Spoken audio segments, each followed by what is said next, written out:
Bismillahirrahmanirrahim. My name is Muhammad Bilal Rana and you're watching my chemistry channel. Today we start with May-June 2018 P1 variant 2. The total time for this paper is 1 hour. So let's begin. Basic Nilma. So the first question, this question is from experimental chemistry. As according to the previous syllabi, you first 3 or 4 questions normally from experimental chemistry, but this year 2023 onward you'll be having first questions from kinetic particulate theory. But anyhow, let's start with the first question. A student wants to show the rate of reaction between calcium carbonate and dilute HCl doubles every 10-second rise in temperature. Okay, the method the student uses is to measure the volume. So basically he's measuring the rate of reaction by measuring the volume of the gas produced. Now the student has Bunsen burner and a gas syringe. Question is, what other essential apparatus student must use? So let me write the piece of apparatus. To measure the rate of reaction, first we need a stopwatch, right? Then to measure the calcium carbonate, this is solid at room temperature, so definitely we are going to weigh this solid. We need balance.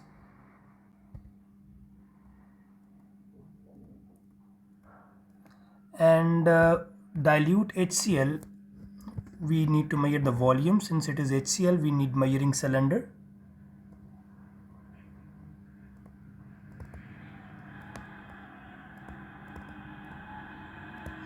And for thermometer temperature, we need thermometer.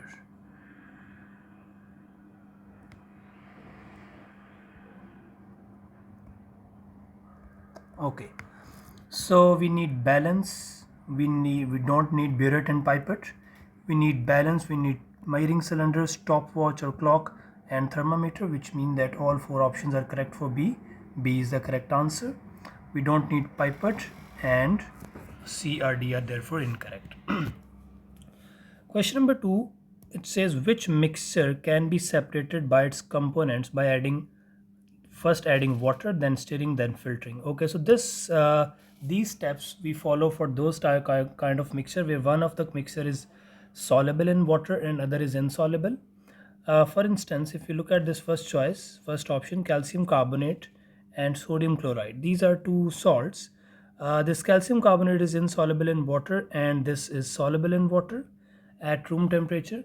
So first we dissolve them in water, then we stir them to thoroughly mix, and then filter to remove the insoluble salt, so that this calcium carbonate will be residue and the sodium chloride will become filtrate, and then you heat to get the crystals. So this is the correct answer. We can separate using this method. All other choices are incorrect because they cannot be separated using this particular method. Which row gives the correct test to identify both ammonia and sulfur dioxide? So we are going to identify ammonia as an alkaline gas which turns red litmus paper blue. So whenever we test ammonia, we need damp red paper, not blue, because blue will remain blue. So we need damp red litmus paper. And to test sulfur dioxide, we need acidified potassium manganate, which changes its color. Changes to purple to colorless. So C is therefore the correct answer. Okay. Then question number 4, this is from kinetic particulate theory. There are two gases called ammonia and hydrogen chloride at equal pressure are allowed to enter in the apparatus. Here is the apparatus. On this side we are allowing the HCl. From the right side we are entering ammonia gas, and after some time a white solid forms at this particular point. Okay, so now the question is, after a time a white solid forms on one side of the tube.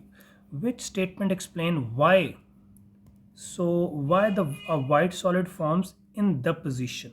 So first question is why it is forms, and then the second question is in that particular position, why not right in the middle or somewhere on the right side? It is just little left in the tube. So there are two questions we need to answer. Now the choices are ammonia and HCl. Now since this is diffusion, so let me define the diffusion. It is the random movement of particle from high concentration to low concentration, and it is affected by two factors. Number one, the temperature, since we have equal pressure and temperature inside, since like it's inside the tube, so that the temperature for both the gases would be same. The only factor which will affect is their MR of the gases. So let's find the MR for HCl. It is hydrogen 1, its chlorine is 35.5, so the MR will then be 36.5. For ammonia, nitrogen is 14, there are 3 hydrogens, adding them together it would be 17. So clearly there's a huge difference between the MR. So that gas which have low MR will travel faster. That's why this travel like this much. In the same time, this gas travels only very little distance. Okay. So let's look at the choices. Ammonia and HCl react to form, definitely when they react they form a white solid. So I think they react to form ammonium chloride. This statement is correct. Statement 1. Second is ammonia diffuses faster than HCl. This makes sense because look, ammonia diffuses faster. If you look at the top, the same time ammonia covers this much distance and HCl covers hardly very little distance. So this statement 2 is also correct. Ammonia has lower relative molecular mass than HCl, so this is also true, which means all 1, 2 and 3 statements are correct. Therefore A is the correct answer. Moving on to question 5, the atomic number of cerium is 58, which means it has 58 protons. So clearly A and B are the correct choices. C and D are not for protons as far as protons are concerned. And then it has 140 nucleons. So let me write the symbol for this. It has 58 atomic number, and the nucleon number is actually atomic mass, and it has 4 positive charge, which means the protons are 4 greater than the electrons. Now it has 58 protons. It has electron 4 positive charge, indicate that electrons are 4 less than protons, so definitely that would be 54. And neutrons are the difference of these two values, right? So the difference is, I can see it's 40 and 40, 80 and 82. Difference is of 82. So proton 58, neutron 82, and electron. So I think the answer number, option number A, is therefore true. The diagram shows the arrangement of particle in 3 solids X, Y and Z. These solids are X, Y and Z. So which row correctly identifies X, Y and Z? So if you look at the structure of X, it is surrounded by, it's a structure which is composed of oppositely charged ions, not electrons or positive particles. Ions, you can clearly see that a negative ions is surrounded by the positive ions, whereas a positive ion is surrounded by the negative ions, right? So this is clearly an ionic compound.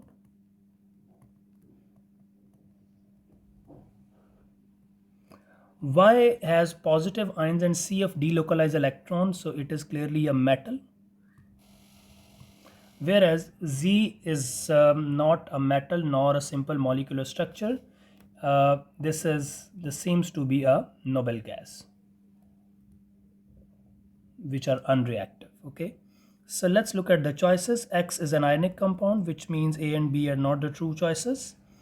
Y is a metal, which means this says that it is krypton. Again, this is an incorrect choice. Sodium chloride, Y is a metal, potassium, and Z is a noble gas. Therefore, D is the correct answer. Which statement explains about solid calcium chloride? So solid calcium chloride is an ionic compound, and solid, I mean, they does not conduct, they have high melting and boiling point, and they are water soluble. So let's look at the choices then. It conduct electricity. Solid ionic compound does not conduct electricity, incorrect. It has low melting point, no. Ionic compound have generally high melting point. It has an ionic lattice structure. Yes, ionic compound have ionic lattice as shown in the previous question. So this is a correct answer, right? And option D is insoluble in water. They are soluble in water, the ionic compounds. Ethane C2H6 and ammonia NH3 are covalent compounds. Okay, the dot and cross diagram of these compounds are shown. So these are the dot and cross diagram of this particular question. Which statements are correct? Let's look at the statements. Statement 1 says a molecule of ethane contains twice as many hydrogen atoms as a molecule of ammonia. So let's first count the number of hydrogen atom in ethane. Ethane has C2H6, it has 6 hydrogen, whereas ammonia has 3 hydrogen. So statement 1 is true because this ethane has twice the number of H atoms as is ammonia, so statement 1 is correct. An unreacted nitrogen atom has 5 outer electrons. So unreacted nitrogen, the atomic number of nitrogen is 7. So unreacted nitrogen does have 5 electrons. So this statement is again true. In a molecule of ethane, the bond between carbon atom is formed by the sharing of 2 electrons. That is true because in ethane you can see there are 2 electrons are shared, one from each carbon atom. So statement 3 is also correct, which means option A is true, which include all 3 choices. Question 9, which statement about the structure or bonding of metals is correct? So first thing I would suggest to all of you who are appearing in this P1 exam inshallah very soon, please read the statement of every question very carefully. Generally we ignore, we read the first few words and then we start looking for the option as if you're in very hurry. 1 hour is very much a decent time to give you for 40 MCQs. So I want everyone to read the questions, read the statement completely so that you understand that what you are going to answer. So structural bonding of metal is correct. A metal lattice consists of atoms. No, a metal lattice consists of positive ions, not the atoms. So this is an incorrect. C of electron is true, but since the whole statement is incorrect, so this is not a good choice. Electrons in a metal move randomly through the lattice. So this seems sense. I mean, electrons in a metal move randomly through the lattice. Let's look at the other choices. Metals are malleable because particles present are mobile. Anything which is malleable is because of layers, not the particles which are mobile. So this is an incorrect statement. The ions in a metal move when positive and negative electrodes are attached. No, I don't think so. The ions in metal, ions in metal move when you apply the pressure on it because that's a malleable stuff. So A, C, or D incorrect. Therefore, B is the correct answer because electrons move randomly in the metal lattice. This is an important question. This is from moles, I guess. When one volume of gas R reacts exactly with 5 volumes of oxygen. So first thing you need to be very clear about the gases when we talk about the moles, that gases have every gas under standard condition, 1 mole of every gas under standard condition occupy this much volume. It means no matter if it is the lightest gas hydrogen or carbon dioxide or ammonia, if you have 24 dm cube of any gas under standard condition, which means you are having 1 mole of that gas, which means we measure the volume of gases, right? So now in this question we are given with the volume, so we can take it as moles, which mean R can be any of these gases. It reacts 5 with oxygen and it forms CO2 and water only. So no other product other than CO2 and water. So these type of question I want everyone to start with option D because it is more likely chances that you can get your correct answer. It's not always true, but it's my experience that whenever you involve some hard calculation related question, so always start with option D. So let's start with D. C. So 1 volume of R, which means I will take only 1 mole of this R and I will make it react with 5 volumes of oxygen to make CO2 and water only. But I can balance this equation by not changing the moles of reactant because it is already given in the question that 1:5, which is already there, 1:5. Let's balance. We have 3 carbons, so I can put 3 with this. We have 8 hydrogen, so I can put 4 with this, and we have 10 oxygen, so I think 3, 2, 6 and 10 oxygen. So I think this is a correct answer because it is perfectly balanced, 1:5, and it produces CO2 and water only. So therefore this is the correct answer. All other answers are incorrect. Okay, the relative molecular mass of a compound is 166, relative MR. What is the possible molecular formula of this compound? So it's just related to the MR. Is there azan ho rahi hai, so we'll just wait for 1 or 2 minutes.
All right, so question 11, the relative molecular mass of a compound is 166. What is the possible formula? So let's start doing the calculations and see which comes equal to 166. So there are 4 carbons, 1 carbon is 12, plus there are 3 hydrogens, 1 hydrogen is 1, so it will be 3, 2 oxygen, 1 oxygen is 16. So adding them together, it will be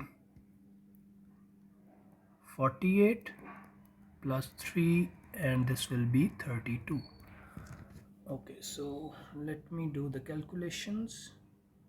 So 35 plus 48, this comes equal to 83, which is an incorrect choice. And then I can see, okay, so option B is you have total 6 carbons, so 6 times 12, 4 hydrogens and 4 oxygens times 16, right? So let me do the calculation. 64 plus 4 plus 72, so this comes equal 140, which is again an incorrect choice. And then option C is 6. I think this is again an incorrect choice because you have 4 oxygens over here and 2 oxygen over here. So if it is if this is 140, this will surely be less than 140 because it's a huge difference of 32. So clearly this is not the choice. Let's move on to the D part. So you have 8 carbons times 12 plus 6 hydrogens, which is 1, and 4 times 16, and so basically 12 times 8, it's 96. 96 plus 6 plus 64, this comes equal 166. I've already told you that whenever a question which is related to calculation, always start with option D, and this is the correct answer, option number D. Okay, so a mass of 63 gram of potassium magnate 7 KMnO4 is needed for complete oxidation. So this is an oxidizing agent of ethanol. How much ethanol? 23 gram, and this much ethanol is produced. Okay, so the question is 63 gram of KMnO4 is needed for complete oxidation of 23 gram of ethanol. How many moles of ethanol can be completely oxidized by 1 mole of potassium per magnate? For this, we need to use the mole ratio. First, we need to find the moles of KMnO4 in 63 gram, and then of ethanol in 23 gram. So 63 gram of ethanol, so 63, we can use number of mole m over mr. So the mr of potassium magnate, potassium is 39, manganese is 55, and there are 4 oxygens, so 1 oxygen is 16, so that will be 64. Let me find the mr. It will be 39 plus 55 plus 64. The mr is 158, so we can divide 63 with 158 to find the moles. 63 divided by 158. The number of moles of KMnO4 that we have is exactly 0.398, or we can write 340, so I can write 398. Let's find the moles of ethanol in 23 gram. So 23 divided by mr of ethanol, the formula is C2H5OH. So clearly there are 2 carbons, 24, 6 hydrogen 6, and 1 oxygen 16. So this will be 22, 44, and I guess it will be 46. 24 plus 22, yes, so it's 46 divided by 40, 23 divided by 4, 6, it's 0.0.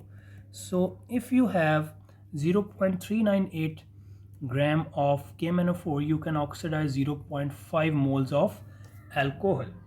But the question is, if you have 1 mole of KMnO4, how much ethanol will be oxidized? So 1 ratio x हो जाएगा.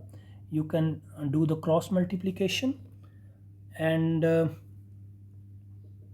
by dividing 0.5 divided by 0.398, the answer is 1.25. So 1.25 moles of ethanol will be oxidized, and therefore again the option D is correct. So whenever it's related to calculation, I will always suggest you to start with D, but here in this question we cannot start with any option. We have to solve the question, and whatever the answer will, we can go for that particular answer. Okay, let's move on to the next question. This is from electrochemistry. This is question number 13. The diagram shows the electrolysis experiment of an inert using inert electrodes. Okay, so this diagram is before electrolysis, and after electrolysis you can see the change in inverted test tubes. Here we have gas which have approximately double volume than the gas produced here. So this is the positive plate, this clearly is anode, and this is the negative plate, cathode. So at cathode we get the volume of gas which is twice as much as the volume of gas produced at anode. So we need to see which of these options produces the gases at both electrode, and which particular electrolyte produces double the moles of gas at cathode. So let's start with copper sulfate. Let me tell you, whenever you see copper in the electrolysis, it means this is always copper is going to deposit against hydrogen. I hope you know the logic, but let me explain. Copper sulfate, since it is aqueous, so it will produce Cu2 plus, and sulfate 2 minus. Since it is aqueous, it will definitely have H and OH minus. So at anode, this anions, whenever hydroxide approaches the anode, it produces 1 oxygen, 2 water and 4 electrons, 4 of the hydroxide and a balanced alkane. So 1 mole of oxygen is produced. Here at cathode, copper is lower in the reactivity series than hydrogen. So copper is going to deposit, right? It will accept 2 electron. So not the gas is produced at cathode. So this is incorrect statement. Concentrated aqueous sodium chloride. So this is concentrated. We need to see what happens when we use concentrated aqueous sodium chloride. So let me first write the possible ions. It have Na positive, Cl negative, H plus and OH negative because it is dissolved in water. Let's write the equation at anode first. Anode attracts anions. So since it is concentrated, instead of hydroxide, it is the chloride ion. So remember this, in concentrated chloride and dilute hydroxide ion. So it will change into its elemental form, which is chlorine. So to balance this, I will put 2 over here. This is gas. One chloride ion will lose 1 electron. Since there are 2 of them, they will lose 2. So the gas is produced at anode. Let's write the equation at cathode. Cathode is the negative plate which attract the positive ions, and the positive ion is hydrogen because sodium is very reactive up in the reactivity series. How many electrons are coming from anode? 2. So I will add 2 electron. One hydrogen ion will accept only 1, so only 1 mole of hydrogen gas is produced. This is correct as far as the gases are concerned, but you can see both gases are produced in equal moles. They both produce 1 mole of gas, but here you can see in the diagram at cathode double the volume of gas is produced. So this is again an incorrect choice. Okay, let's start with doing this option D. We have dilute sulfuric acid, H2SO4, which is dilute, which means it is dissolved in water. It will produce 2 H positive ions, sulfate 2 negative ions. Since it is dilute, it will produce H plus and OH negative. So anode will attract the anions. It is the hydroxide ion which approaches the anode. 4 of them will produce 1, 2 and 4. This is the equation which you need to learn, remember. So 1 mole of oxygen gas is produced. At cathode, since 4 electrons are coming from anode, so 4 electron, basically it is the hydrogen ion which approaches the cathode.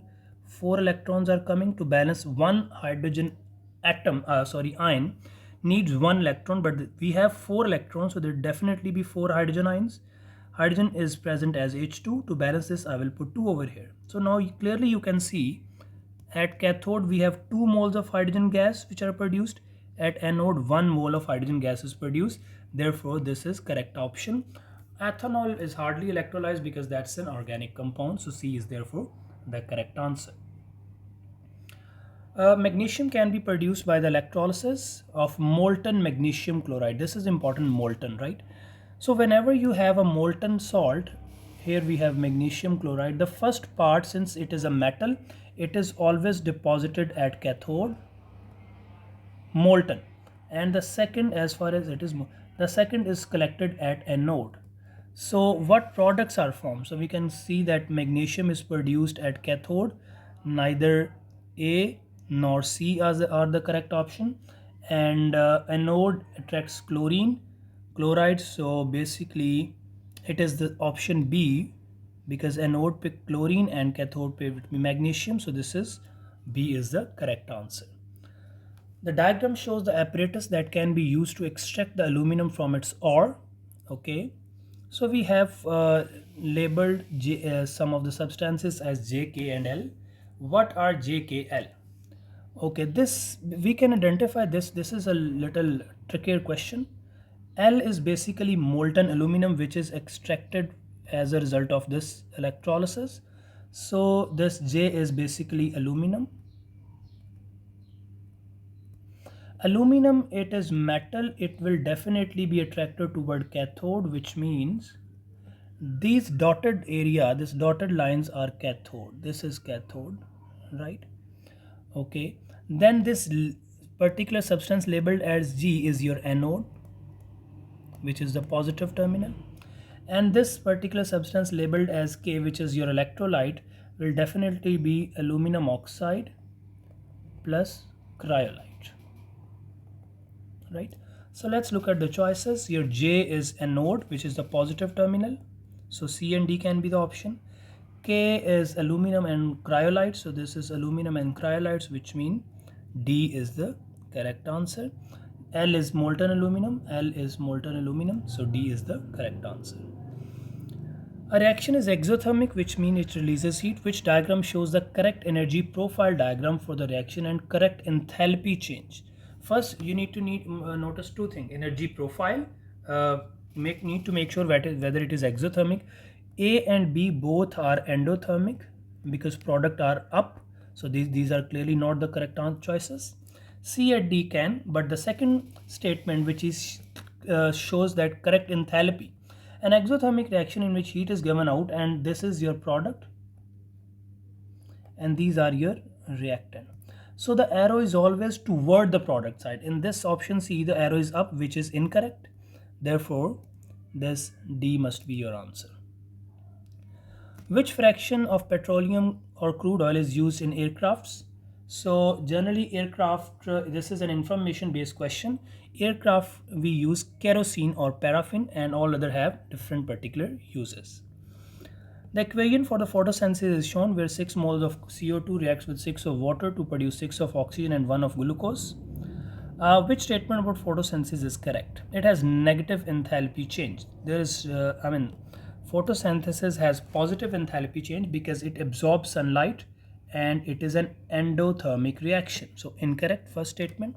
It is catalyzed in the presence of yeast. No, it catalyzed in the presence of chlorophyll. The product photosynthesis are oxygen and starch. So I don't think starch, oxygen is produced, but this is glucose, not the starch. So therefore C is also incorrect. It occurs in green leaves, that makes sense. So D is correct answer. Compound X reacts with an acid to produce sulfur dioxide. Okay. A sample of X is placed in the flask and acid is added. So compound X react with acid to release sulfur dye. Then the same compound X is placed in flask and acid is added. The sulfur dioxide is produced, is collected, and its volume is measured at various time intervals. The graph is plotted against time and the volume of gas along y-axis. Which statement about the experiment is correct? Initially, you can see we are collecting the starting from region, the volume of gas is increasing, and after some time it becomes straight, which means the reaction has stopped, finished, which means all of the CO2, SO2 has been produced and all of the sample is acid is neutralizes. The gas can be collected by displacing water from the measuring cylinder. SO2 is highly soluble in water, so we cannot collect it using displacing method. Incorrect. The mass of the reaction flask and its content decreases as the reaction proceed. So this makes sense because as the reaction proceed, the reactant changes to product, which means the mass of reactant decreases with time. So this seems to be correct answer, but let's look at the other choices. The rate of reaction increases as the reaction time increases, the rate of reaction decreases actually. The reaction is still proceeding after 8 minutes, so I think after 8 minutes it has finished because line becomes straight. So B is therefore the correct answer. Which reaction involves oxidation and reduction? Basically, which reaction is redox? That's what he's asking. Chlorine gas. Whenever you see element on any side, element mean it's unreactive form. In any reactant, either on the reactant or product side, that's surely a redox reaction. So chlorine gas reacting with potassium iodide. First, you need to make sure that whether the reaction works or not. Chlorine is more reactive, so it will definitely displace. Chlorine is element, so this is a redox reaction. Sulfuric acid is reacting with magnesium. Again, magnesium is element, so element is involved, and this surely will be redox. HCl, dilute HCl is reacting with sodium hydroxide, so both this is a neutralization reaction. So this is an incorrect statement, which means 1 and 2 are correct, and therefore B is the correct answer.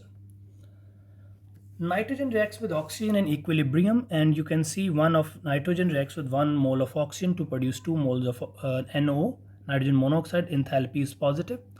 The reaction is at equilibrium where the forward reaction the rate of forward reaction becomes equal to the rate of reverse reaction. What are the given statements?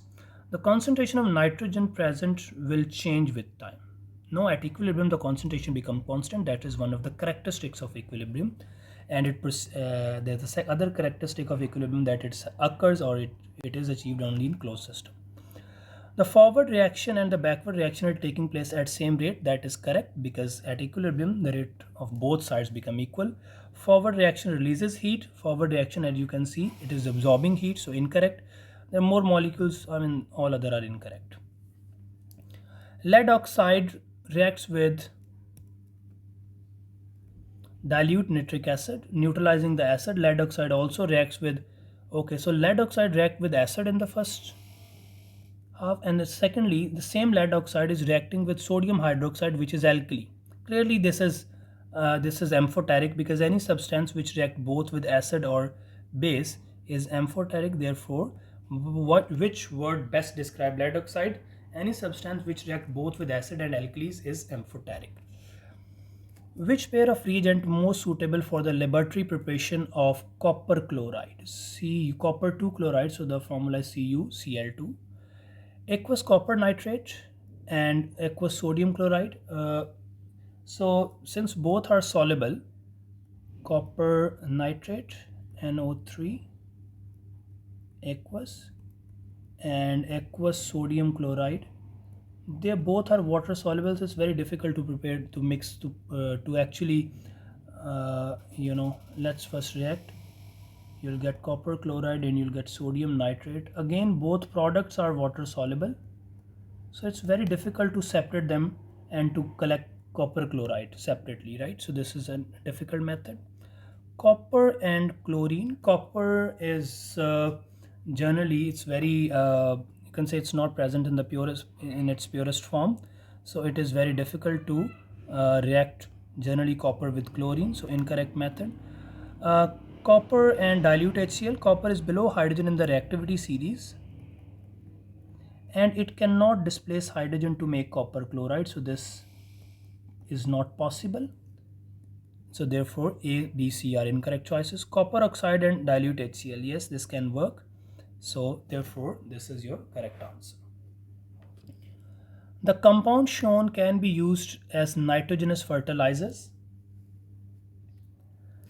Okay, so nitrogenous fertilizer. Which compound has the lowest percentage by mass of nitrogen? So the percentages can be, you can find the percentage of any substance by percentage of nitrogen, right? So let's find the percentage of nitrogen in the first choice. Compound has the lowest, which means we have to find the percentage in all of the given choices and then see in which of the substance the percentage is the least. So in the first molecule, which is NH2 whole twice CO, there are 2 nitrogen atoms, so 2 times 14 divided by the MR is given 60 and times it with 100. Let's see what percentage comes. So this is the formula, and I hope you will be able to find the true answer by using this very formula. 28 divided by 60 times 100, so it contain almost 46.6. so by using this formula you can solve this question. मैंने formula लिख दिया है. So okay, moving on to steps of manufacturing sulfuric acid. In first step, sulfur is burned to produce sulfur dioxide, then further burned to produce trioxide, then it is reacted with water to make sulfuric acid. In which step catalyst is used? So when you convert your sulfur di further to sulfur tri, in this step you actually use catalyst. So step Q only. Is there any option for Q? C is the correct answer. Indium is proton number 49, group 3. Okay. In the periodic table, antimony is proton number 51 in group 5 of the periodic table. So one element is in group 3, which means most likely it is a metal, and another element, antimony, it is present in group 5, which means it is a non-metal. Which statement by comparing indium and antimony is correct? Antimony has more metallic character. So we know that group 1, 2 and 3 have more metallic character. As you move toward 4, 5, the metallic character decreases, which means antimony has less metallic character because it is present in group 5. Incorrect statement. Antimony has more metallic character. Again, this is incorrect. Indium has more metallic character. First part is true. Antimony has more valence electron per atom. Yes. Antimony is in group 5, so it would have 5 electron, whereas indium is in group 3, so it would have 3 electrons. So both statements are correct. Therefore, C is the correct answer. The position of 4 elements are shown on the outline part of the periodic table. Which element is solid non-metal RT? Non-metals are present generally on the right side. And group 3, this A is incorrect because it is metal. B is probably gas because I think it is oxygen probably. C is fluorine, not fluorine. Fluorine is right. This is chlorine. So this is again incorrect. D, as you move down the group in group 7, the density increases, melting point increases. So therefore D is the correct answer. It is right. It is I think substance called iodine, right? Yes, it is iodine, which is gray-black solid at room temperature. So therefore D is the correct answer. 3 elements shown oxidation, 3 elements each show oxidation state of +2 and +3. To which part of the periodic table these elements belong? 3 elements each show. So there are 3 elements and each showed variable oxidation state. Each show +2 and the same show +3, which means they have variable oxidation state only shown by transition metals. Brass is an alloy. Alloy is mixture of metals. Which statement about brass is correct? It contains C of electron. Yes, alloy is metals, so mixture of metal, they do contain C of electrons. It contains positive and negative ion. No, they don't contain any negative ions. They do contain positive ions. It is compound, it is mixture, therefore A is the correct answer. Copper 2 oxide react with carbon when heated. Okay, copper and CO2 is produced. Which statement about this reaction is correct? Carbon is oxidizing agent. Carbon itself oxidized, as you can see. So any substance which itself oxidized is reducing agent. So it is not an oxidizing agent, rather it is reducing agent. So this is true. Copper 2 oxide is oxidized. Copper 2 oxide is reduced because of the loss of oxygen. So all are incorrect. B is true. The diagram shows a cell that can be used to extract a metal from its oxide. So we are extracting a metal from its oxide. Here is anode and cathode. Molten aluminum oxide, copper oxide, lead oxide, magnesium oxide are each electrolyzed separately in this cell. Okay, now the question is, each cell receives the same number of electrons. Okay, which statement is correct? All the metals can be extracted from their oxides using coke. I mean, if you look at basically the extraction idea depends on the position of metal in the reactivity series. Metal present above carbon like potassium, sodium, calcium, magnesium and another one aluminum. These are the metals which cannot be extracted using coke, which means if you look at aluminum, this is right above carbon, so you cannot say all metals can be extracted, so this is an incorrect statement. Anode and cathode should be made of the material to be extracted. No, whenever you extract a metal, anode and cathode should be made of an inert material like graphite or tin. The pure metal is produced always at cathode. That is true because a metal is have positive charge. It attracted to the negative plate of the cell, which is cathode, which means the C is the correct answer. Moving on to the 32nd part. Iron 2 oxide. Iron is obtained in the blast furnace from its ore called hematite. Which process takes place in the blast furnace? Calcium carbonate is used to remove acidic impurities. I think this is true because you add calcium carbonate, you heat thermally, you heat it, you decompose it thermally to produce calcium oxide and CO2. This calcium oxide produced, it reacts with silica which is an acidic impurity, to produce slag, CaSiO3. So this is basically silica acid. So yes, this is basic oxide. All metal are basic. They are used to remove the acidic impurities, which is silica. So this is, therefore this is true. Coke is reduced. Coke is not reduced, but it is oxidized. Hematite is oxidized. It is reduced.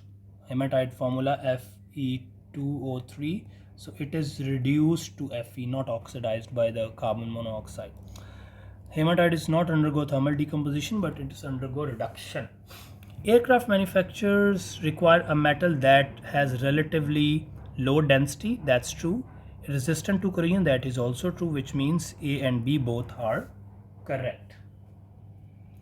Which pair of gases both are non-acidic? I mean, non-acidic are those which are neutral, right? So ammonia is an alkaline gas. Therefore this is incorrect. Non-acidic. Non-acidic means they can be alkaline, so we need to be careful for that. Non-acidic mean can be alkaline or neutral. So ammonia is non-acidic. NH3. This is true. Methane is a neutral gas. It's a greenhouse gas, which means A is the correct answer. CO2 is acidic.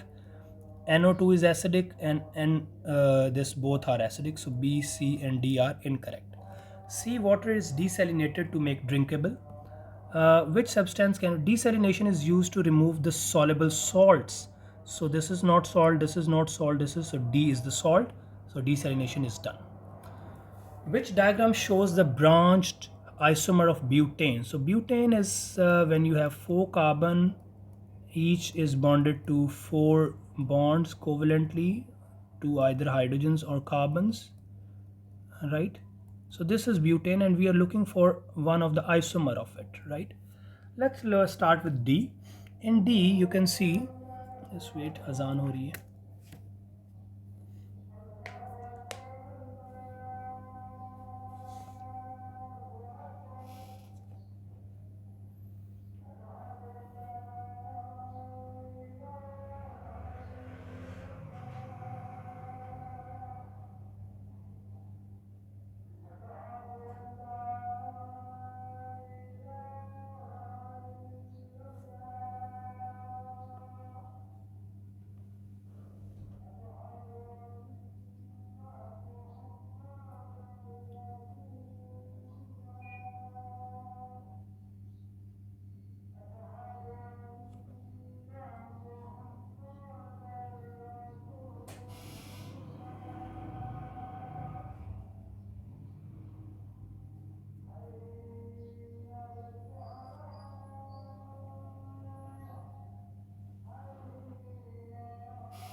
Alright, so let's start with D. We are looking for a branch chain isomer of butane. Okay, so option D, basically you must have 4 carbons. So I think in all 4 choices there are 4 carbons. Let's start with D. This is, be very careful. You need to draw a line on carbon atom. If your line, I mean, it turns and gets back, this is a straight line as similar to this. This is not isomer, but is very similar structure to butane, this option D. Because see, to check whether it is isomer or not, you draw a line, and if it comes into any side and then comes back and then you move to other side, then that shows that it's a different structure. When it goes like this, or it becomes straight, or it goes like this is exact the same structure, no different, as shown by the option C. This is exactly the same. C, D and butane are same. B is also very similar structure, because pencil is not coming and we are not rewriting anything. In option A, you can see as I goes on, I comes down and then goes back and then toward. This is the branch, which shows this is a branch, and A is the correct answer. Okay, then 37th, a straight chain alkene C4H8 undergoes addition reaction with bromine. What are the possible structure? Let me write the structure of butene to make it clear. Butene has a double bond, let's say, between these two carbons, and all other carbons is bonded to hydrogens. Right, every carbon makes 4 bond. To make it 4, we actually attach hydrogens. So if you add bromine to this particular molecule, what will be the product? Definitely this double bond breaks and both of these carbons gets bromine, one bromine each, which mean bromine is not bonded to a single carbon or one carbon from this side and one carbon from this. It is bonded to the adjacent carbon. That's the key, because adjacent carbon have double bond. If you look at this option A, this carbon is bonded to Br and then the last carbon. This central carbon have nothing to do with carbon in option C, which is clearly incorrect. In B, this carbon having Br, so bromine is particularly attached to that carbon which is right behind that, right? So these two adjacent carbon is having Br3, Br, which means this is the correct choice. Adjacent carbon should have bromine, right? So this is the correct answer. Here this carbon is Br and this carbon having Br, incorrect. And D is also, it's only one bromine, so incorrect. B is therefore the correct answer. Okay, so diagram shows some structure of oxalic acid. This is acid because it contains CO2H at the end of the chain on each side. I mean, if you have one CO2H, then even then it is carboxylic acid. Which alcohol? We know that alcohols are oxidized to make acids, but it has two acid linkage, one on the right and one on the left. So this is again an acidic linkage, which means we should have two alcohols and we should have two carbons. I can see two alcohols and two carbons in C, so C is the correct answer. Some properties of compound J are listed. It reacts with potassium carbonate to produce CO2. Generally, acids react with metal carbonate to produce CO2. It reacts with alcohol, ethanol, to produce sweet smelling liquid. So alcohol generally react with again acid to produce ester, and it react with sodium hydroxide to produce, which means this compound J surely is an acid. So acid is option number A. This is a true answer, right? All other are incorrect. B is alcohol and other two are esters. This is very important from polymers. Nylon is one of the most important polymer in our syllabus. First, let's look at it is formed when dicarboxylic acids, the monomers of nylon, are reacted with diamines, right? You get nylon. Since it is condensation, you get water is also produced. So this is the one monomer, and here you have another monomer, right? These are the two monomers of this particular polymer. For which compound could nylon be made? First, you need to see how many carbons are there. So in the first monomer, you have 6 carbons, and in second, again you have 6 carbon, but along with you have 2 nitrogens. So in option A, you can see this particular acid have 8 carbons. 6 are then 2, 1 on each side. So this is incorrect. We need that carboxylic acid which have only 6 carbon. This has 6 carbons in total, and this has 4 on this side, but we are looking for the stuff which have 4, which have 6 carbons, so this is again incorrect. This does have 6 carbon with carboxylic acid and 6 carbon imines. I think this is true. A, B are incorrect. This has 8 carbon carboxylic acid, incorrect. So this is your complete paper. I hope you understood it very well. Thank you so much for listening. Take care. Allah Hafiz.